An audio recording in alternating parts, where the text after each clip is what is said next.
Communist கட்சி, அமமுக,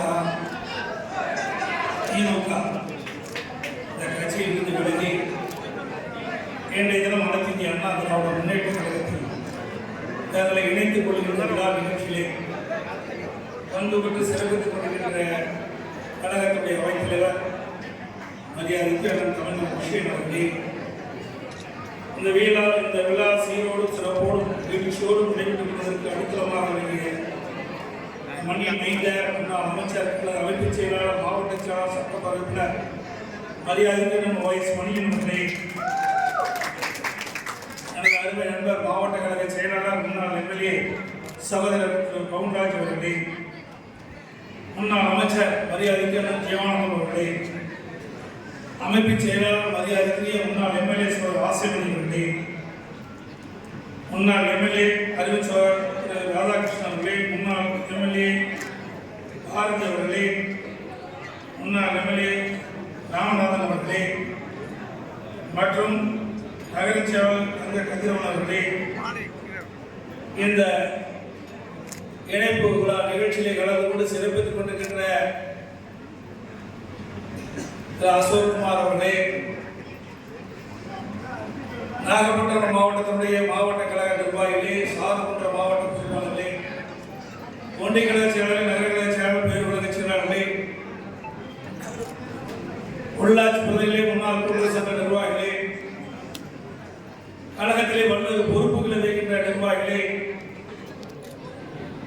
கழக உடன்பிறப்புகளே, மகளிரை சேர்ந்த சகோதரிகளே, புதிதாக கழகத்தில் இணைய இருக்கின்ற நல்ல உள்ளங்களே, பத்திரிகையாளர்களே, ஊடகங்களே, மேடைகளை வீட்டுகின்ற கழக முன்னோடி பொறுப்பாளர்களே, அனைவருக்கும் என்னுடைய முதற்கு நன்றி கலந்த வணக்கத்தை உறுத்தாக்கி, என்னிடம் நடந்து முடிந்த நாடாளுமன்ற தேர்தலிலே நாம் வெற்றி வாய்ப்பு இழந்திருந்தாலும் அனைத்து இந்திய அண்ணா திராவிட முன்னேற்ற கழகம் தான் பலம் பொருந்திய இயக்கம் என்பதை நிரூபித்து காட்டுகின்ற விதமாக இன்றைய பல்வேறு கட்சியிலிருந்து விலகி கழகத்தில் இழந்திருக்கிறேன். இது நாடாளுமன்ற தேர்தல், மதிலையார் ஆட்சிக்கு வர வேண்டும் என்கின்ற தேர்தல். அதே வேளையில் சட்டமன்றத்தில் வருகின்ற பொழுது 234 சட்டமன்ற தொகுதியிலே அனைத்து இந்திய அண்ணா திராவிட முன்னேற்ற கழக தலைமையில் அமைக்கப்படுகிற கூட்டணி பெரும்பான்மையோடு வெற்றி பெற்று தனி பெரும்பான்மையோடு ஆட்சி அமைக்கும் உங்கள் துணையோடு. இன்றைக்கு நாகப்பட்டினம் மாவட்டம் என்று எடுத்துக்கொண்டால் இது வேளாண் பெருமக்கள் நிறைந்த மாவட்டம். வேளாண் தொழிலை சார்ந்து வாழ்கின்ற மக்கள், விவசாய தொழிலாளி. நான் முதலமைச்சர் இருக்கும் பொழுது, அம்மா முதலமைச்சர் இருக்கின்ற பொழுது, பொன்முனச்சம்பல் புரட்சித் தலைவர் எம்ஜிஆர் முதலமைச்சராக இருக்கின்ற பொழுது கண்ணை இமைகாப்பதை போல இந்த விவசாய தொழிலாளிகளும் அதிமுக காப்பாற்றியிருக்கிறார். இன்றைக்கு விவசாயத்துடைய மக்கள் ஏற்றம் பெறார் என்று சொன்னால் அது அனைத்து இந்திய அண்ணா திராவிட முன்னேற்ற கழக ஆட்சியிலே தான் பார்க்க முடியும். விவசாய தொழிலாளிகள் எப்பொழுதெல்லாம் பாதிக்கப்படுகிறார்களோ அப்பொழுதெல்லாம் அவர்களுக்கு நேசக்கரம் நீட்டி அவருடைய துயரை துடைத்த அரசாங்கமாக அதிமுக அரசாங்கம் இருக்கிறது. கஜா புயல் இந்த மாவட்டத்தை புரட்டி போட்டது. ஏதாவது புயல் அடித்ததோ அதை விட வேகமாக நிவாரண பணிகளை மேற்கொண்டு புயலுடைய அடிச்சூடு இல்லாமல் அரசு இந்த மக்களுக்கு உதவி செய்வதற்காக இந்த அலுவலகத்திலேயே 2 அமைச்சர்கள் முகாமிட்டு அண்ணன் OS மணியனுடைய ஆதரவோடு எங்கெல்லாம் மக்கள் பாதிக்கப்பட்டார்களோ அங்கெல்லாம் பாதிக்கப்பட்ட மக்களுக்கு நிவாரண பொருள் வழங்கி சாதனை படைத்த அரசாங்கம் அதிமுக அரசாங்கம். அதிமுக கட்சி சார்பாக இந்த கட்சி அலுவலகத்திலே நம்முடைய அமைச்சர் பெருமக்கள் இங்கேயே முகாமிட்டு மாவட்ட செயலாளர் துணையோடு, சட்டமன்ற துணையோடு நிவாரண பணிகளை மேற்கொண்டு வறட்சி வருகின்ற பொழுதும் நிவாரண உதவி வழங்கிய ஒரே அரசாங்கம் அதிமுக அரசாங்கம். இயற்கை இடர்பாடு வருகின்ற பொழுது அதற்கு தேவையான உதவிகளை செய்து அவளை காப்பாற்றிய அரசாங்கம் அதிமுக அரசாங்கம்.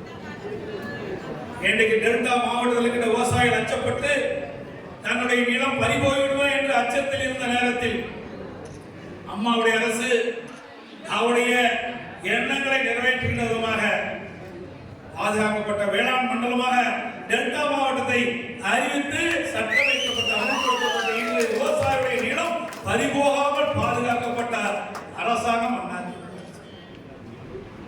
இன்னைக்கு விவசாயிகளுக்கு எப்பொழுதெல்லாம் பாதிப்பு ஏற்படுகிறதோ அப்பொழுதெல்லாம் துணை நின்று அதை துடைத்தெறிந்த அரசாங்கமாக அதிமுக அரசாங்கம் திகழ்ந்தது.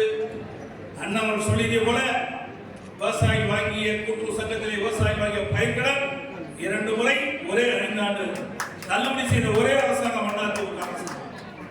2014 புரட்சி தலைவி அம்மாள் விவசாயிகளுடைய கோரிக்கையை ஏற்று தேர்தல் அறிவிப்பு கிணங்க விவசாயி கூட்டுறவு சங்கத்திலே வாங்கிய பயிர்கடன் தள்ளுபடி செய்தார்கள். விவசாயிய கோரிக்கை ஏற்று அம்மாவுடைய அரசு 2021 210 கோடி கூட்டுறவு சங்கத்திலே வாங்கிய பயிர்கடனை தள்ளுபடி செய்த அரசாங்கம் அதிமுக அரசு. விவசாய தொழிலாளிகளுக்கு பசு வீடுகளை கட்டி கொடுத்தோம். விவசாய தொழிலாளிக்கு கறவை மாடுகளை அளித்தோம். ஆடுகள் கோழிகளை கொடுத்து அவருடைய பொருளாதாரத்தை மேம்பாடு செய்ய உதவி அரசாங்கம் அதிமுக அரசாங்கம். பொது விநியோக திட்டத்தின் மூலமாக தடையில்லாமல் ரேஷன் கடையிலே உணவுப் பொருளை வழங்கி ஏழை மக்களை பாதுகாத்த அரசாங்கம் அதிமுக அரசாங்கம். அதோடு டெல்டா மாவட்டத்திலே குறிப்பிட்ட காலத்திலே இந்த மாவட்ட மக்களுடைய நலன் கருதி விவசாய தொழிலாளிகளுக்கு மகிழ்ச்சி அளிக்கின்ற விதமாக இன்றைக்கு குறுவை சாகுபடி தொகுப்பை வழங்கினோம். குறுவை சாகுபடிக்கு உரிய நேரத்திலே தண்ணீரை திறந்து அவர் நல்ல விளைச்சலை பெறுவதற்கு உதவி செய்தோம்.